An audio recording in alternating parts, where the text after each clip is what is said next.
On va revenir sur le thème qui est devenu central dans ma réflexion cyclique de l'amnésie et l'hypermnésie.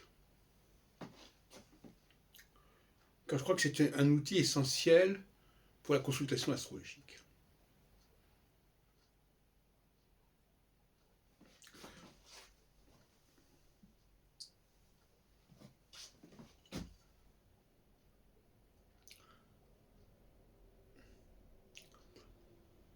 Enfin, quand on passe d'une phase à une autre, le changement doit être tout à fait remarquable. Donc là, je vous donne une clé majeure.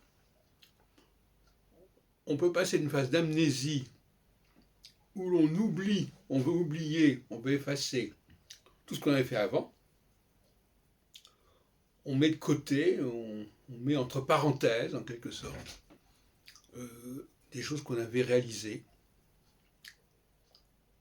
pour ouvrir une nouvelle page, pour ouvrir un nouveau chapitre de notre vie. Mais heureusement, il y a l'hypermnésie, la phase suivante, qui va réagir contre ce phénomène et qui va nous amener à nous réapproprier ce que nous avions délaissé, ce dont nous étions délestés. Et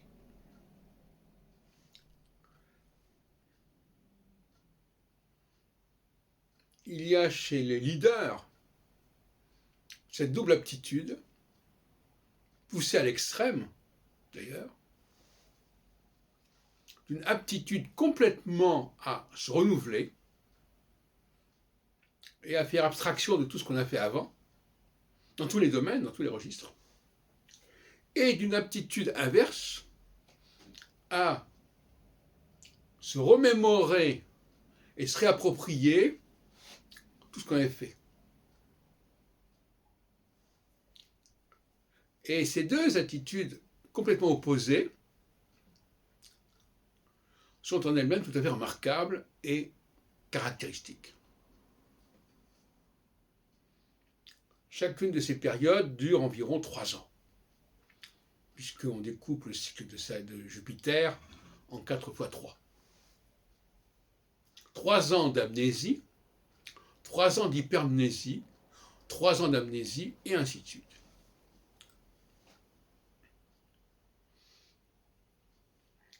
Et je crois que seuls les vrais jupitériens sont capables de vivre une telle tension et de tels contrastes, quelque part.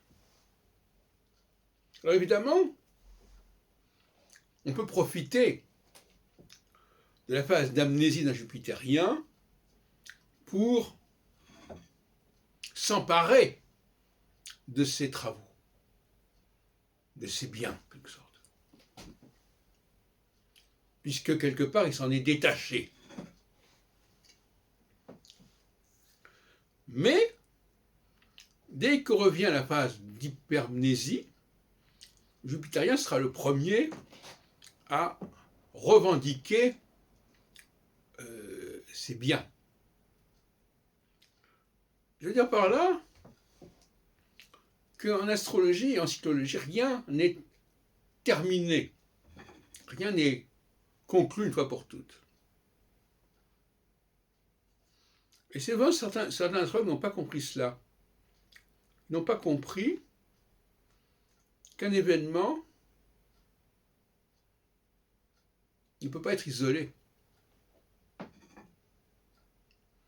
Et qu'un événement n'est pas toujours ce qu'on croit qu'il est. Il est ce qu'on croit qu'il est quand on croit qu'il est terminé, qu'il est définitif. Mais si quelques années plus tard, c'est remis en question, cet événement n'aura pas la même portée, n'aura plus la même portée. C'est un véritable problème, épistémologiquement. Comment savoir quelle sera la véritable importance d'un événement dans l'immédiat. C'est complètement ridicule. On n'en sait rien. Parce que la cyclicité, comme je viens d'expliquer, peut faire qu'un événement, sur le moment, apparaît majeur, et que finalement, au bout d'un certain moment, il va être révolu, il va être dépassé. Si on prend par exemple ce qui s'est passé en 1989, derrière le rideau de fer, comme on disait. En 89, est-ce qu'on savait quelles seraient les conséquences ultimes de cet événement? La chute du mur de Berlin, etc. Absolument pas.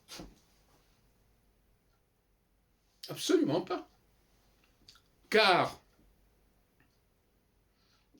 rien n'empêche qu'un phénomène qui se produit à un moment donné ne soit neutralisé par la suite, ne soit remis en question par la suite. Et à ce moment-là, c'est un événement très relatif, d'une importance, d'un impact très relatif. Alors, l'astrologie ne va quand même pas être à la merci de ces enthousiasmes, de ces désespoirs du moment. Elle doit prendre de la hauteur, l'astrologie. Et par conséquent, s'attendre à un retour de bâton. Le leader qui est dans l'amnésie, il ne va pas y rester indéfiniment. Est-ce qu'il a laissé filer à un moment donné? Il va peut-être vouloir le reprendre ensuite. Et inversement, ce qu'il a conquis, il va peut-être à un moment donné vouloir s'en débarrasser, s'en défaire. C'est tout le problème du colonialisme, par exemple. À un moment donné, on décolonialise, et après on néocolonialise, etc., etc.